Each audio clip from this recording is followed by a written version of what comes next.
இப்போது புதிய அறிமுகம் ஆச்சி ஹோட்டல் சாம்பார் 50 கிராம் ரூபாய் 20 மட்டுமே.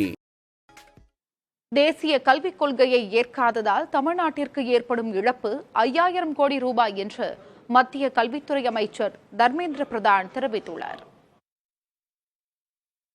Tamil Nadu is losing around 5,000 crore rupees, not only 2,500, by not implementing PM series schools, which is focused on scientific education, which is focused on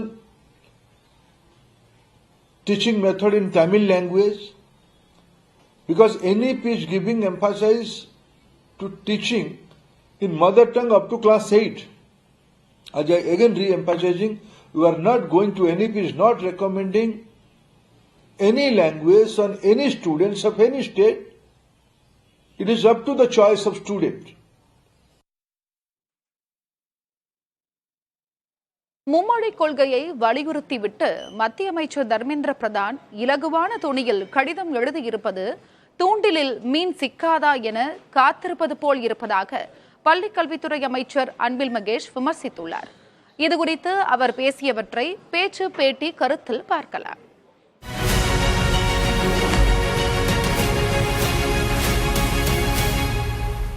தரமான கல்வியை நீங்கள் வழங்க வேண்டும் என்று சொல்லும்போது ஏற்கனவே எங்களுடைய மாநிலம் என்பது தரமான கல்வியை தானே வழங்கி கொண்டிருக்கின்றது. கூடுதலாக இன்னும் தரத்தை நீங்கள் உயர்த்த போகிறீர்கள் என்று சொன்னால் அந்த பிஎம்சியில் அப்படி என்னதான் நீங்கள் எக்ஸ்ட்ராவாக நீங்கள் பண்ண போறீங்க?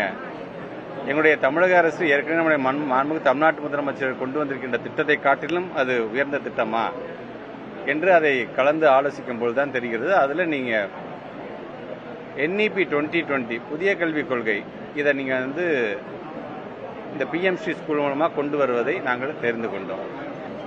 வொகேஷனல் குரூப் 6ஆம் வகுப்பிலிருந்தே கொண்டு வருவது என்பது டிராப் அவுட்டுக்கு நீங்கள் அதிகப்படியான வழிவகை செய்வது போல இருந்ததுனால் நாங்கள் சொன்னோம். நாங்கள் ஏற்கனவே டிராப் அவுட்டில் நாங்கள் மினிமைஸ் பண்ணி இன்னைக்கு ஒட்டுமொத்தமாக இந்தியாவிலே டிராப் அவுட் இல்லாத ஒரு மாநிலமாக நாங்கள் ஆக்கிக்கிட்டே இருக்கோம். நாங்கள் குறிப்பாக ஆட்சி மாற்றம் ஏற்பட்ட பொழுது கிட்டத்தட்ட 16% இருந்ததை 5% கீழ் கொண்டு வர வேண்டும் இடைநிற்றலை என்று சொல்லி இன்னைக்கு அதை நம்ம கொண்டு வந்துட்டோம்.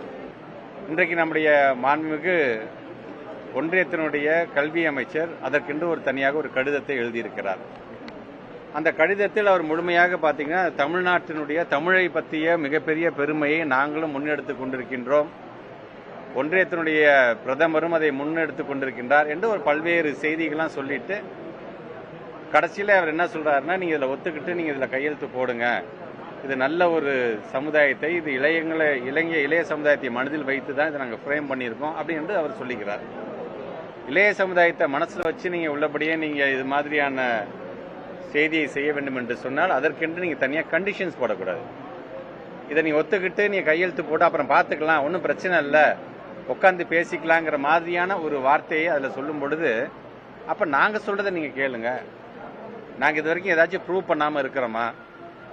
ஒட்டுமொத்தமாக தமிழ்நாட்டை சார்ந்திருக்கின்ற பிள்ளைகள், இருமொழி கொள்கையை பின்பற்றுகின்ற பிள்ளைகள் இன்றைக்கு எந்த அளவிற்கு ஒரு ப்ரூவன் ப்ராடக்ட்ஸாக இன்னைக்கு எந்த அளவுக்கு பல்வேறு துறையில் இன்னைக்கு உயர்ந்து நிற்கிறாருங்க.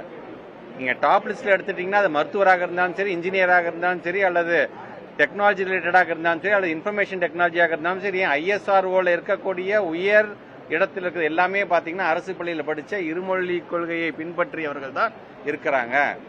அப்ப நீங்க ஒன்னு ஃப்ரேம் பண்ணும்போது என்ன பண்ணணும், ஒட்டுமொத்தமாக இந்தியாவில எந்த ஸ்டேட்டுப்பா நல்லா பெர்ஃபார்ம் பண்ணுது அந்த ஸ்டேட்ல இருந்து ஒரு ரெப்ரஸன்டேட்டிவ் கூப்பிடுங்கப்பா, ஏன்னா நம்ம NEPங்கிற ஒரு ஃப்ரேம் பண்ண போறோம், அவங்களோட கருத்தை கேட்கலாம்ப்பா என்று நீங்க செஞ்சிருந்தீங்கன்னா அது சந்தோஷமா இருந்திருக்கும்.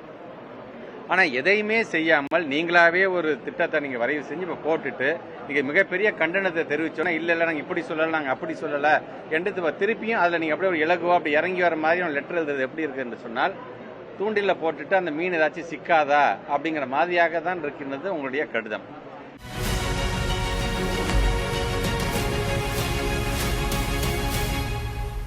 இப்போது புதிய அறிமுகம் ஆச்சி ஹோட்டல் சாம்பார் 50 கிராம் ரூபாய் 20 மட்டுமே.